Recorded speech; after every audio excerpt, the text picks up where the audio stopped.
So today our usual MC, Michael, is indisposed, so I've been tasked with giving you the usual well-rehearsed and...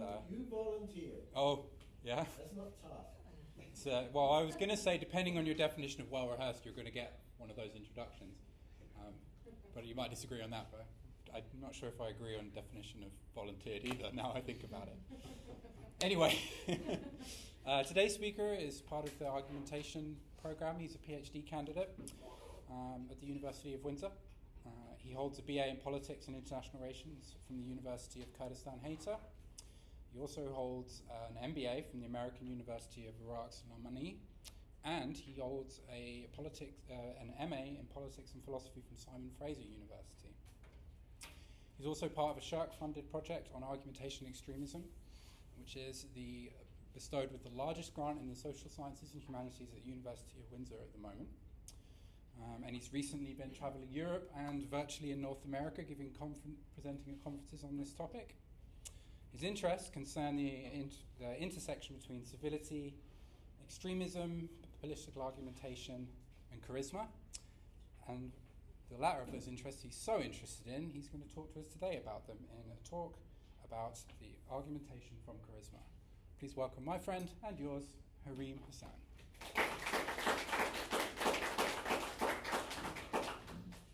Thank you very much, Nick. I felt smarter because of this nice introduction. Thank you. Just to double check, is it still working? Yep. Perfect. Yeah, so welcome everyone. Thanks for having me. And I'd like to also thank Dr. Tyndall for his comments and feedbacks on this project. Multiple times. It's getting annoying, but maybe I'll ask another revision. Who knows?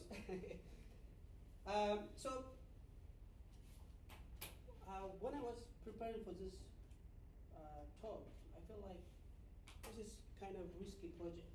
And why is it risky? Because it seems to be that there is an inherent vagueness in charisma.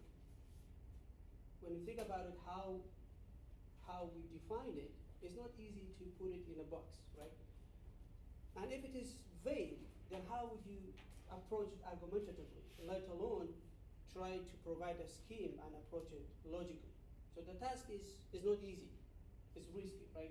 But hopefully by the end of this talk, we'll have better understanding of what charisma is and how it's relevant to argumentation studies generally, and specifically to political argumentation.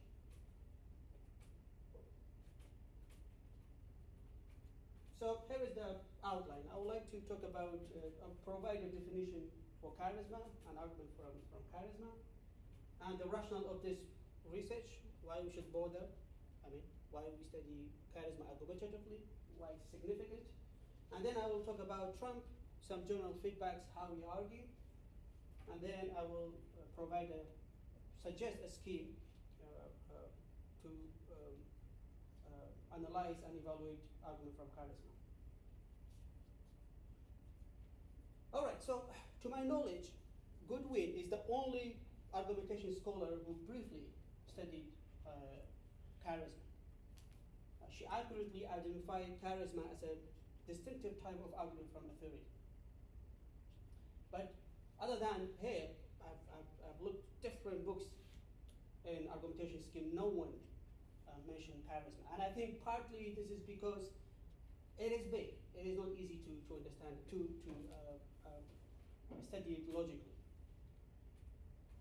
So Goodwin argues that in the literature there has been two main types of argument from authority. Argument based on command and argument based on expertise. She proposed a third type of argument from charisma or dignity. And the way she rationalized this typology is in two ways. First, what gives authority in each type, and what happens if you don't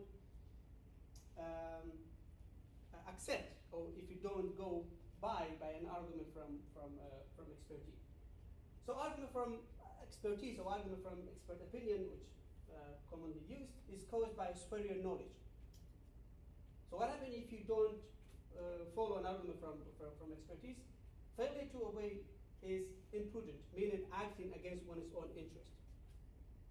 For example, something's wrong, you go to your doctor, he or she has expertise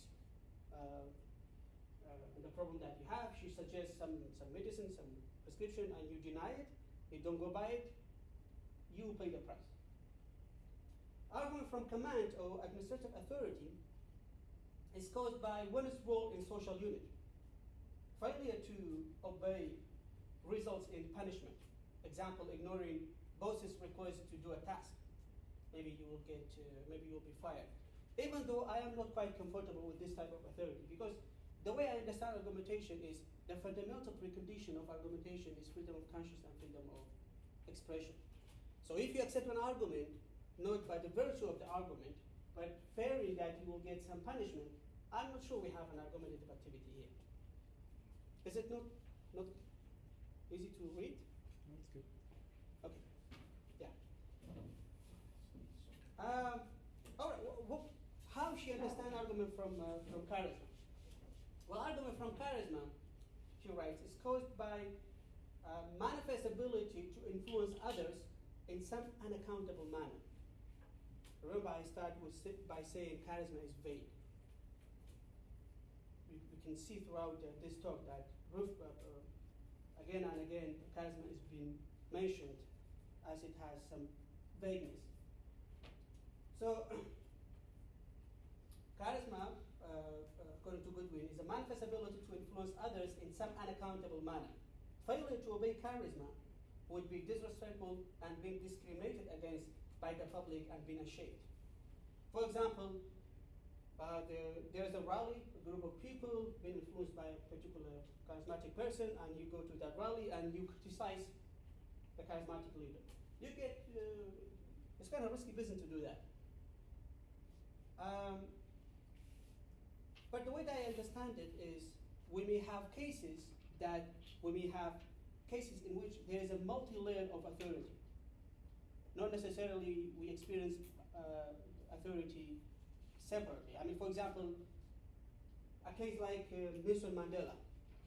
When he was released from prison, he was elected, therefore he enjoyed administrative authority, and he was charismatic, plus, and he was an expert in relation to political subject matters. He helped greatly in putting an end to apartheid system in South Africa. So we can have cases in which we have a multi-layer of authority in one particular case, in one particular person. So another author that I depend on to study charisma argumentatively is Max Weber, one of the founding father of sociology. Weber classifies authority into three types. One of them is traditional authority, is inherently based. For example, in the case of the royal family. The second one is legally based, for example, in the case of elected president. The third one is charismatic authority. Charismatic authority is an ambiguous quality for Weber, in which a charismatic person is set apart from ordinary people and treated as endowed with supernatural, superhuman, or at least exceptional power or qualities. Therefore, charisma in this context is a gift that exists in a person simply by virtue of natural endowment. So, now we have a rough understanding of what charisma is, at least according to Goodwin and Max Weber. Let me provide my own definition. For me, charisma is a rhetorical talent. Charisma is rhetorical talent. Why I identify charisma as a rhetorical talent? For two reasons. It is talent because it's an inborn skill. And it is rhetorical because once you have it, you are more persuasive. You are more convincing. But the question is, why talent? Well, because argumentation, like any other field of human knowledge, we are all aware of cases in which some people are born with exceptional talent. In music, in science, in literature, in sport, right? So we are not an empty box in which, in the process of socialization, our identity is partially influenced by our natural talent and features that we have when you are born. So I think we also have talent in argumentation, and that talent is charisma. Because once you have it, rhetorically speaking, you are more persuasive, you are a more convincing person. And maybe that's why even you may have a PhD in argumentation, yet you are not as appealing, as convincing as someone who has a YouTube channel and millions of people following that person, right? So not everything is teachable. There is a room for nature to influence about our character. And that's why I define charisma as a rhetorical talent. So let's bring Goodwin and Max Weber to hopefully to even make more sense on charisma. Charismatic authority is neither based on power nor knowledge, Goodwin, but it's based on natural skill that makes a person influential, Weber, in some unaccountable manner, right? So if you bring these two authors together, we'll have a definition of charisma the way that I presented. When I think about charisma, I can't help it that it's hard to think of a charismatic person if that person is not confident. Even some scholars argue table-breaking confident. This is how high the level of confidence is. So the key feature of charismatic arguer is confidence, and in which, by the way, is manifested both physically and non-physically, the way a person carries himself or herself. And there is charisma in that too. It's not just a speech, but also non-verbal communication. Therefore, an argument from charismatic authority can be defined as an argument in which the confident arguer makes it appealing through rhetorical talents. Through rhetorical talents. So the nature, and this is I think important in order to understand the distinctive nature of argument from charisma. The nature of these talents is anything that cannot be obtained through formal training. Why? Because otherwise it would be an argument from expertise. Or by occupying a position in the upper level of hierarchy of power. Why? Because otherwise it would be an argument.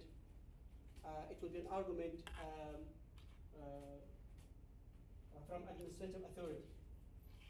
They might not even be attributed to arguers' moral character. Why? Because otherwise it would be an argument from ethos.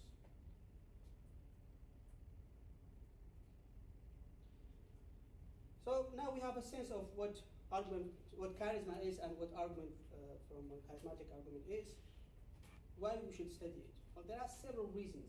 Shortly, I will talk about a couple of them here.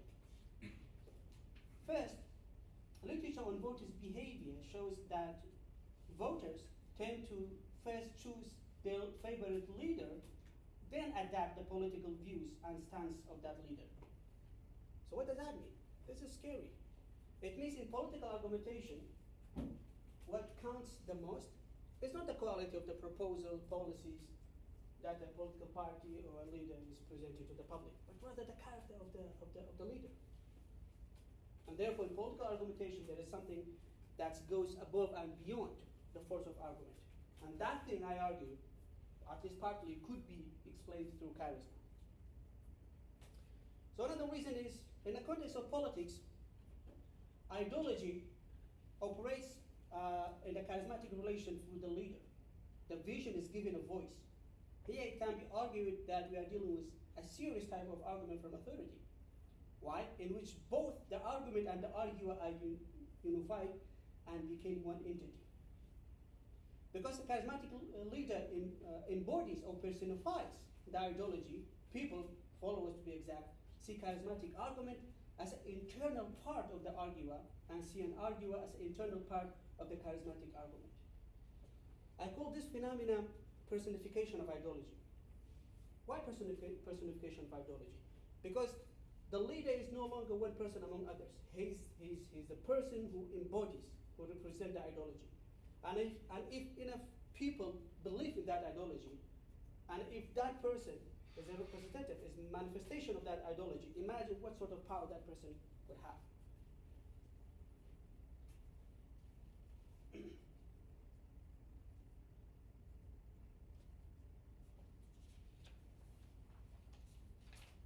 So another reason is,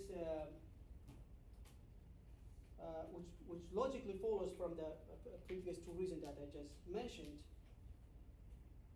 is because of the personification of ideology by charismatic leader, the follower might develop selfless devotion, and they might be ready to die for the leader voluntarily, because he is no longer one person among others, he is the one who embodies the ideology, which they believe in wholeheartedly. With such a power, a charismatic leader can modify his beliefs and come up with nonsensical, even disastrous policies on how to manage complicated issues, which can lead to the deaths of millions. It happens during the Jewish genocide under the leadership of Hitler and Kurdish genocide under the leadership of Saddam Hussein. So here we can argue, to relate this reasoning to argument from authority in argumentation literature, here we can argue that an argument from charisma is a magnified or maximized version of an argument from authority. For example, an argument from expert opinion. So why? Well, why might this be the case?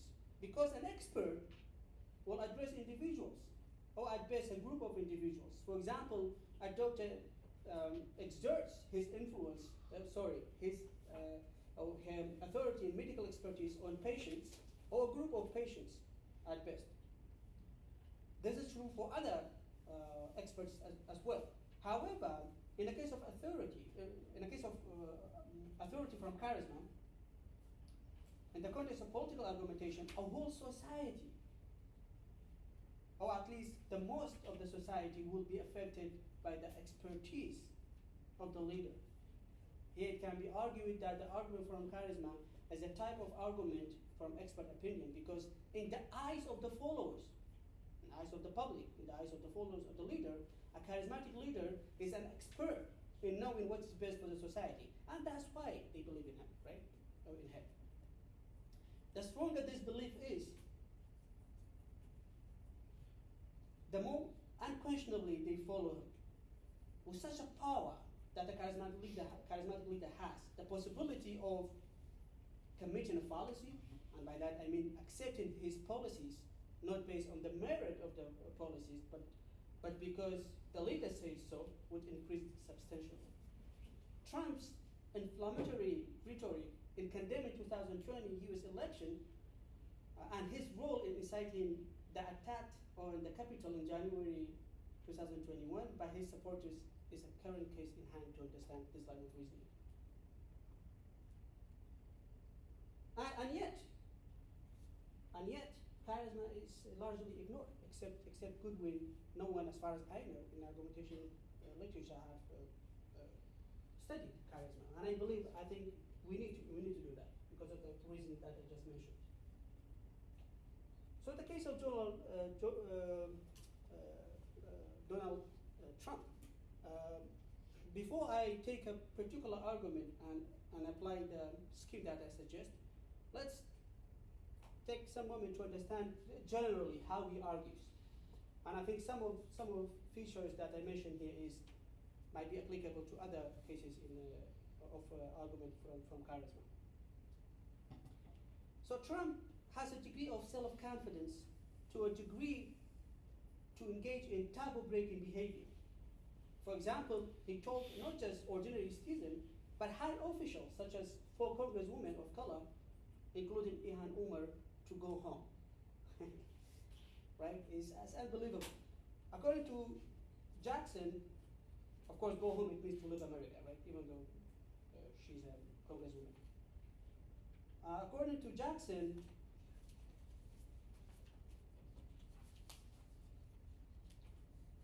this statement and many others are example of taboo-breaking behavior, which ironically, and that's scary, which ironically makes Trump appealing to many people. So when I think about that, I feel like In a society, there is a tendency to believe or to act in a certain way, but people don't want to do that. Fear of ramification, but they believe in that. Once a leader come in and make that publicly, say that publicly, do that publicly, and and then the people who believed in that action or believed in that speech, but fearing of the ramification, they didn't say it. Now they say it publicly, right? Because now they have a leader. So Trump is also an example of anti-science charisma. In their book, Why We Ignore the Facts That Will Save Us, Sarah Gorman and Jack Gorman categorized Trump as having anti-science charisma. So what does that mean? And I would like you to somehow remember these features of charisma.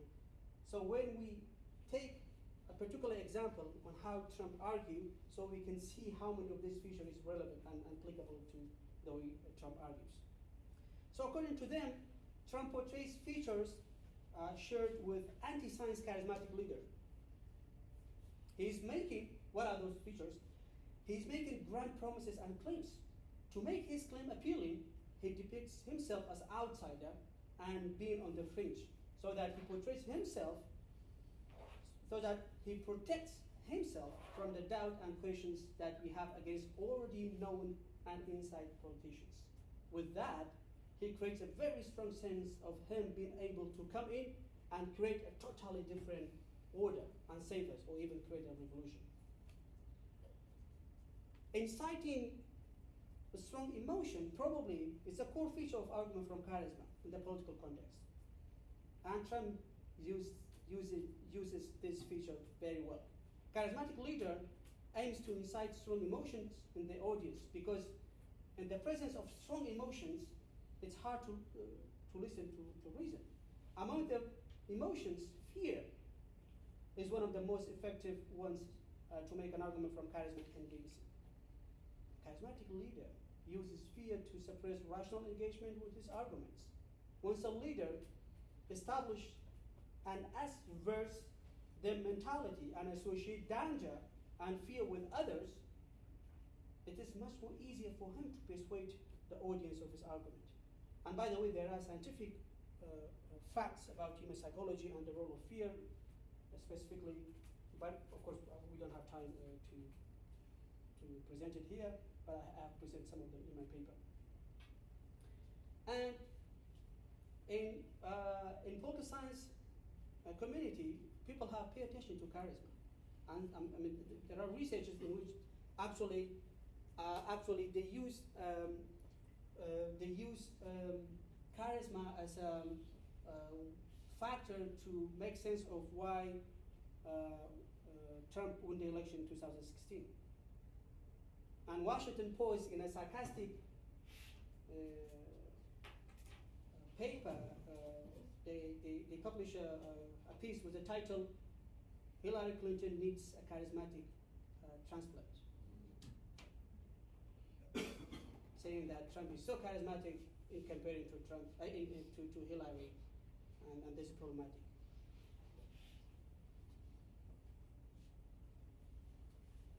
All right, so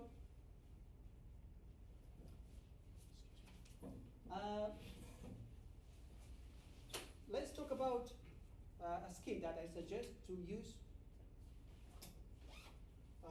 to evaluate argument from charisma. So the scheme is something like the following. Major premise: if X is a person of charisma, then Y is more plausible. Minor premise: X is a person of charisma. Conclusion: so Y is more plausible. Critical questions to evaluate this argument. Question number one: what makes X charismatic?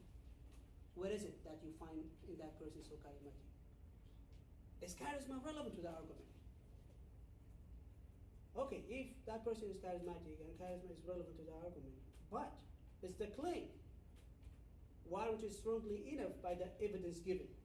Because the case that I want to make here is, even if charisma is relevant to an argument and make the argument convincing, it does not necessarily follow that it makes the argument more reasonable.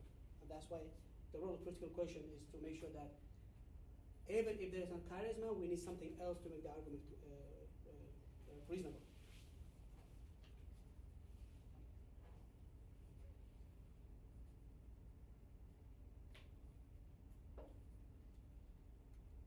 All right, so the case, the example that I am applying this scheme on is based on the exchange that happened between CNN reporter Acosta and Trump over the legitimacy of declaring national emergency over illegal immigration in 2019. So on Friday, February 15, 2019, President Trump declared a national emergency over illegal immigration on the American-Mexican border.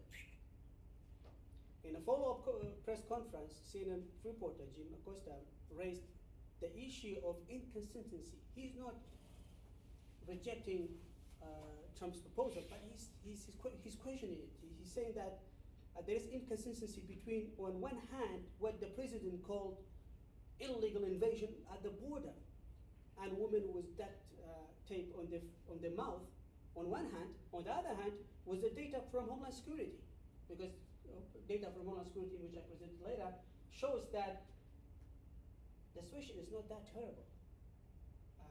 And therefore, Trump's attempt to declare national emergency is questionable, it's not reasonable. So basically, Acosta says to the president, would you tell us why you want to declare national emergency? Because relevant data from Homeland Security says that the situation is not as bad as you described. And each time I read his response, I cannot help it. It's so funny and yet so, I don't know. So this is how he responded. And of course, no matter how I read it, no matter how you guys read it, we cannot say it as charismatically as Trump says, because of the non-verbal element of charismatic leader. So this is how we responded. What do you think? Do you think I'm creating something fabricated national emergency? Ask this incredible woman, points his hand at the audience, who lost their daughters and their sons. Okay, because your question is a very political question, because you have an agenda. You are CNN, and you are fake news. You have an agenda again. The number you gave are wrong. So what to do with this guy? No matter how relevant data you have, he just discredited you by saying you are fake news, you have an agenda, and that's it. And he shouts and people believe in him. Scary. This is the power of charisma. So if we put the argument that I just mentioned into the scheme that I presented in the previous slide, we'll have something like the following.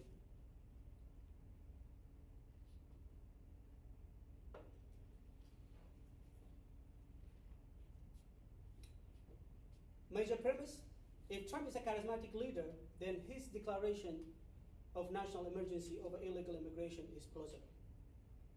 Minor premise: Trump is a charismatic leader, not just because of what he said, but how he said it. He created a fearful environment, and this is important. It's not just because of what he said. Other people could have said the same thing, but also the way he said what he's saying. So he created fearful environment.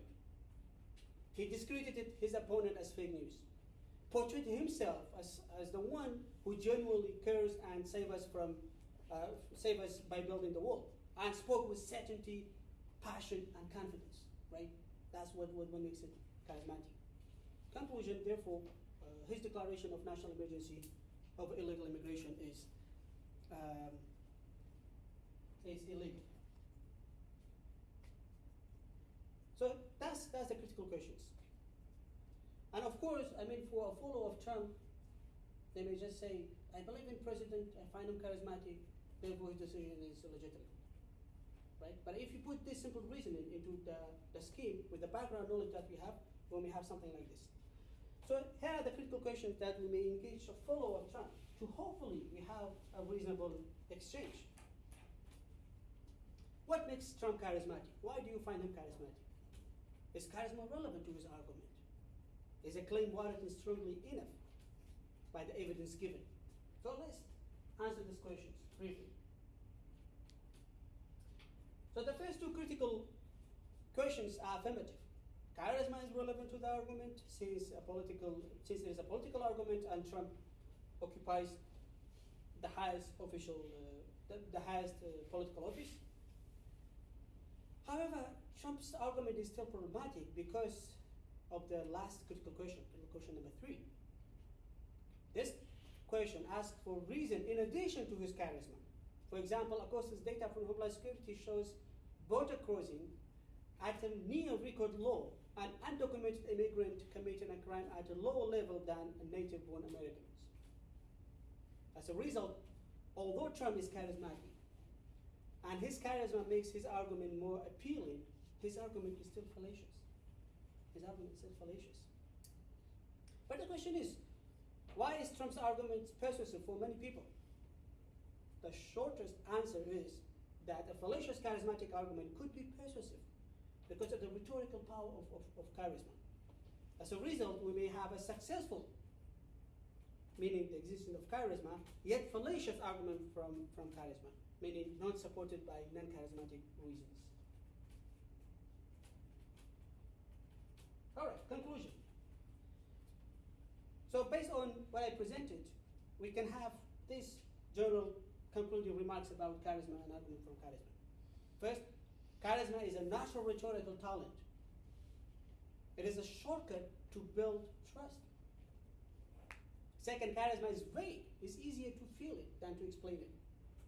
Third, like rhetoric, charisma can be used both negatively and positively, so it doesn't have a core, normatively speaking. Fourth, charisma, especially negative charisma, misuse the emotional vulnerability of the audience.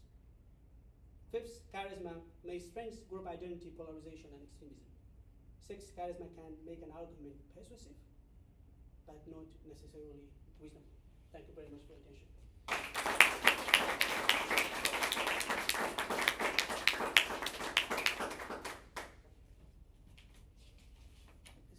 It's recorded all the time. You're good. Do you want to record the questions too? Yeah, sure.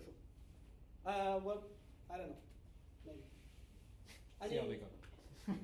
Because we are recording, so if you guys don't want to be recorded, we will stop recording.